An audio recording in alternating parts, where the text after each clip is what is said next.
আজ আমি বানাচ্ছি ছানার কড়াই কোপ্তা। প্রথমে পেঁয়াজ, রসুন, আদা, টমেটো আর কাঁচা লঙ্কা এগুলোকে আমি সাদা তেলের মধ্যে হালকা করে ফ্রাই করে নিচ্ছি। ফ্রাই হয়ে গেলে এগুলোকে ঠান্ডা করে নেব।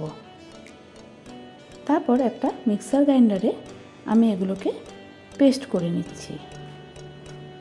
পেস্ট তৈরি হয়ে গেছে। তারপর ছানা, আলু সেদ্ধ, ওই পেস্ট থেকে সামান্য পেস্ট আর পরিমতো লবণ, চিনি ও সামান্য ময়দাটা বেশি দেওয়া যাবে না, সামান্য পরিমাণ ময়দা দিয়ে 2 চামচ মতো ময়দা দিয়ে এগুলোকে কোপ্তার আকারে তৈরি করে নিতে হবে। তারপর সাদা তেলে আমি বাটার দিয়ে দিচ্ছি। বাটার দিয়ে এগুলোকে লাল করে ভেজে নেব। তারপর আমি পোস্ত নিয়ে নিচ্ছি মশলার জন্য।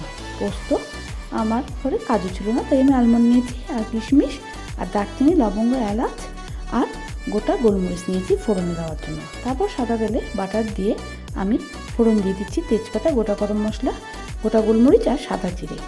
তারপর আমি এর মধ্যে দিচ্ছি পোস্ত বাটা। তারপরে আগে করে রাখা সেই পেস্টটা, যেটা পেঁয়াজ, আদা, রসুন, টমেটো, কাঁচা লঙ্কা ফ্রাই করে যেটা পেস্ট করেছিলাম সেই পেস্টটা। তারপর এর মধ্যে আমি ডুমো করে ক্যাপসিকাম ও পেঁয়াজ দিয়ে দিচ্ছি কষানোর সময়।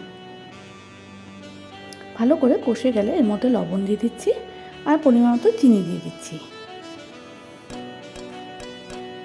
আর এর মধ্যে কিশমিশ দিয়ে দিচ্ছি। কষে গেলে আমি গরম জল দিয়ে দিচ্ছি। গরম জল ফুটে গেলে এর মধ্যে ভেজে রাখা ছানাগুলো দিয়ে খুব হালকা করে এগুলোকে নাড়িয়ে চাড়িয়ে নিতে হবে।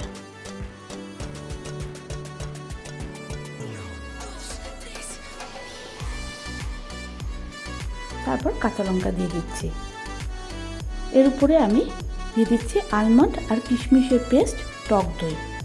তারপর দিয়ে দিচ্ছি কসুরি মেথি, গোলমরিচ গুঁড়ো ও বাটার। এগুলোকে ভালো করে আমি হালকা করে নাড়িয়ে নিচ্ছি কম আঁচে। তারপর উপর দিয়ে বাটার ছড়িয়ে দিচ্ছি।